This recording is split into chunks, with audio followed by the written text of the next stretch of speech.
Amelia Guertin. I'm the COO of Bundler. Thank you so much for waking up early. Well, I feel like it's early to come see me today. So for those of you who don't know what Bundler is a data layer that is built on top of Arweave. And really what we're working towards is creating a trustless source of truth by enabling access to permanent censorship-resistant data storage by making it scalable, performant, and easy for everyone to use. So you can sign and pay in 14 different tokens. Before I joined Bundler, I was at Coinbase for about a year, and Snowflake, and Salesforce, and a bank, so I had a really fun time in Web 2. And yeah, excited to chat with you guys about how you can actually go to market with what you've built. So quick agenda for today. Really, we're going to be going through quite a few different things. So one, looking at some of the failed products due to lack of adoption. We're going to talk about getting intimate with some of your users and your marketplace. And then basically unbox a lot of the problems that they're experiencing right now and how you're essentially creating the solution for them. Then we're going to talk about how you're going to make an impact and actually create a plan. So really the goal for today is to help builders find your market fit and how you can ultimately go to market by executing a very specific strategy. Okay, so I'm not sure if anyone recognizes some of these products on the screen, but these all failed to launch. So innovative technologies, despite its coolness, have failed. So even the best things can become obsolete overnight, and it can happen to any size company. You'll see that Google's up there twice, and Google is obviously a very large company. So really, these companies actually failed to monetize the product that they had created and understand what their audience really wanted and lacked adoption. So that's even with their huge, massive user base, they were not able to get anyone to really care or use their products. So why is that? I think it's because they, A, didn't spend some time getting to know their users, and then really sort of differentiating themselves on why they should be ultimately used. And not to scare anyone, but this is even more difficult, especially if you're a startup. So we know that 75% of startups fail. This is even more significant for blockchain startups at 90%. And so with the fact that we're blazing new trails with decentralized system and creating new paradigms, we started focusing on some different things that sort of got us away from our foundations. Some things like the number of wallet addresses, how many participants we have in our network, how many Twitter followers we have, and the price of our token. But ultimately, that doesn't mean adoption. And I think we need to start paying attention to some other things that are important when it comes to, again, really understanding your users and knowing if they're going to be adopting you, as whether it's a product, so whether it's B2C or B2B.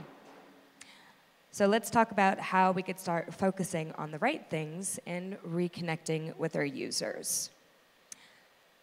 So first off, let's get intimate. Who is your user? A lot of projects have told me that they are focused on builders. I don't know what that means. We need to get very specific and intimately understand who your users are. I'll tell you a little story at Bundler specifically. We had not a lot of clarity when I first started on who our users were. Again, we also said builders. But ultimately, we had two different products. One which was a very B2C focus, so it was an end consumer product.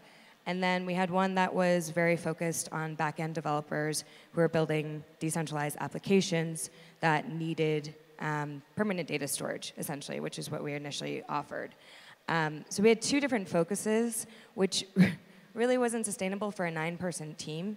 And we actually decided to offload the B2C product to a different team so that we could really focus and get intimate with our back-end developers. And when I say get intimate, I mean understanding not only some of the technical pains that they're experiencing, but like how does that impact them from a psychological standpoint, right? Like what's really keeping them up at night, and where are they hanging out? That's the other thing too. So knowing the watering holes of where those back-end developers who are focused on decentralized data storage are hanging out, and I call them watering holes, is really important. And actually spending time with them is key to really understanding your users. So lessons learned from our experience: try not to split your time by having multiple different audiences, especially if your team is incredibly small.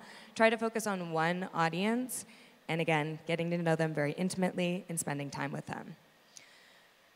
So now that you know your audience, let's unlock Pandora's Box. So we know the myth of Pandora's Box to be this box that really created a lot of misery.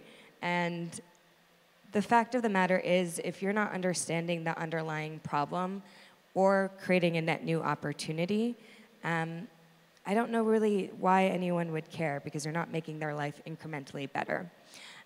So for us, that we really focused on within the Arweave ecosystem is that Arweave had this ability to essentially promise permanent data storage that was censorship resistant, but it wasn't very easy to use, and it wasn't going to be performing to the state that a lot of people needed in order for it to be effective.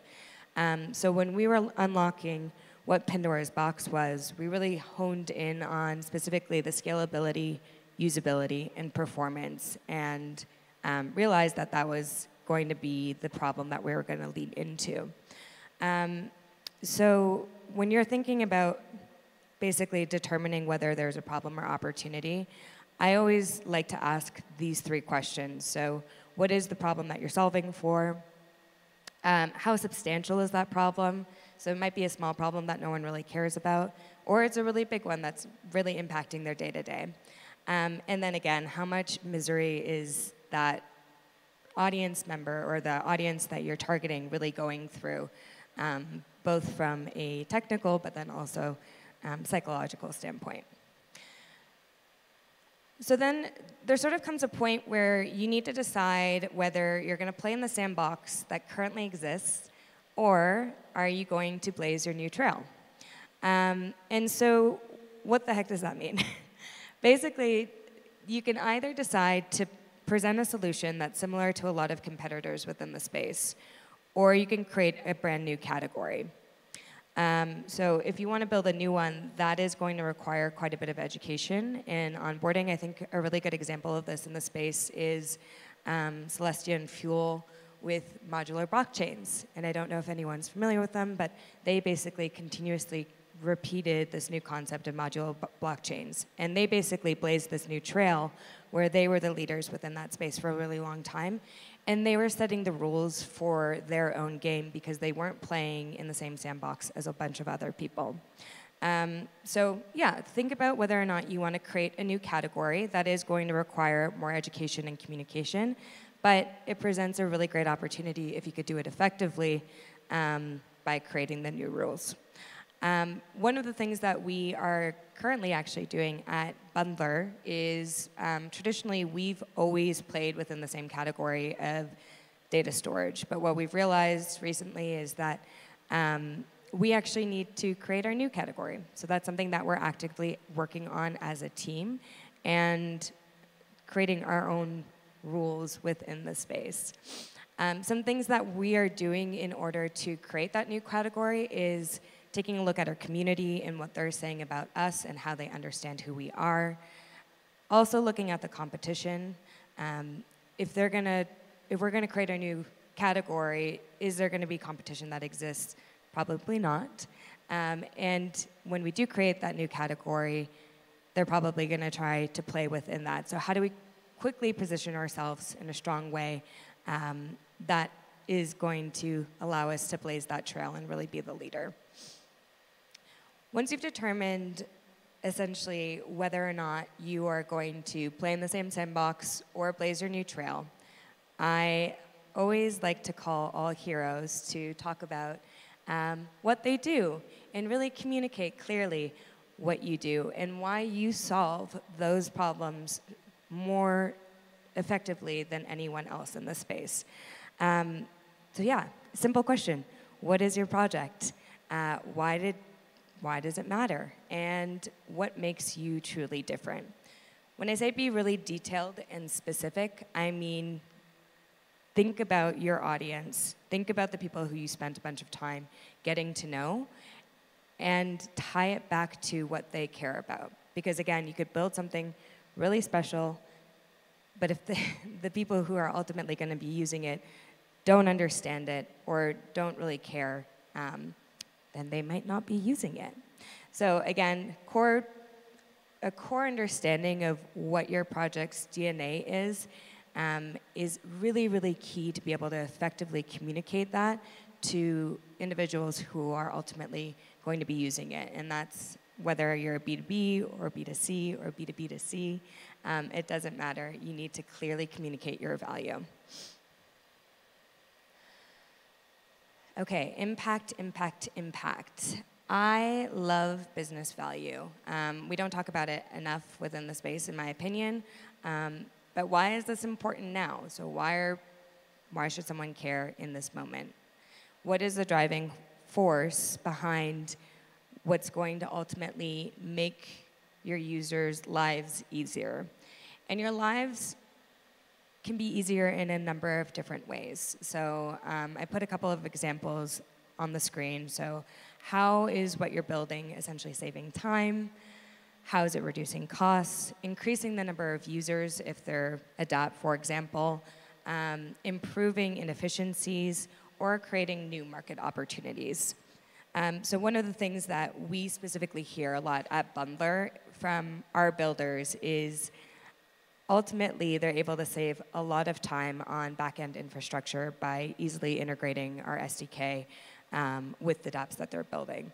And when I say a significant amount of time, I mean that they don't need to spend weeks. They actually reduce it to a couple of hours by just essentially using Bundler. And then when you also think about their end users and the experience that they're going through, they don't have to wait for any of their, say, NFTs that are being uploaded to Bundler. It's a near instant upload time, which when you're thinking about the user experience for those end users, that's really important for them because ultimately that's going to create a better experience for their users. So again, when you think about the overall impact, don't only think about your users, but also think about what they care about at the end of the day, which sometimes is not always what you care about. And because of that, because we reduced the complexities and created great experiences for their end users, that really justifies the premium that we have on top of uploading data storage to Arweave. So again, business value really helps, especially if you're charging for using your network to really justify why exactly you're charging that amount. All right, so now that you've heard all of this, where do we go from here? Anyone who is in this room, I'd always challenge you, whether you're a one-person team or a 20-person team, to stop building for a couple of days, lock yourself in a room, and go through a lot of the questions that I talked about today. So at the end, and if you want to actually have access to this, I'm happy to share it with everyone, but filling out a messaging and positioning, I call it a messaging house. You can call it whatever you want, but filling that out and getting really specific on a lot of the questions that I had asked today, and knowing who your audience is, really defining what that challenge or opportunity that you're solving for is, clearly communicating what the solution that you're building for that problem, who you are, what makes you uniquely different from anyone else within the space, and who you should also determine what your mission and vision is, especially if you're going to be building out a project. So mission and vision. Mission's what you're doing today, vision, what you strive for in the future. So this, to me, is like the Bible. It's what everyone in your team should really look at, read, understand. And when everyone asks what your project is, you're ultimately communicating the same thing over and over again. And then get feedback from your users too. This should be not a one and done doc. This should be something that you constantly iterate on and change, especially as the market changes. You want to continue to stay relevant, but always stay core to your mission and vision. There's a ton of really great examples of missions and visions. Ours at Bundler is, again, to be the data layer of the internet to create a trustless source of truth, to ultimately set humanity free. And the way that we're doing that is by creating an access layer to our weave to be able to deliver permanent censorship-resistant data storage. So again, really thinking about what's going to continue to keep what you're building relevant within the space long term. And then again, always tying it back to what your audience and target market cares about. So short presentation today, but if you have any questions or if you want to have access to the messaging house, happy to share that with you guys. You can connect with me on Telegram, Twitter, or if you want to learn more about Bundler because you care about decentralized data storage, feel free to follow us on some of our socials. But I appreciate the time today, everyone, and have a happy conference.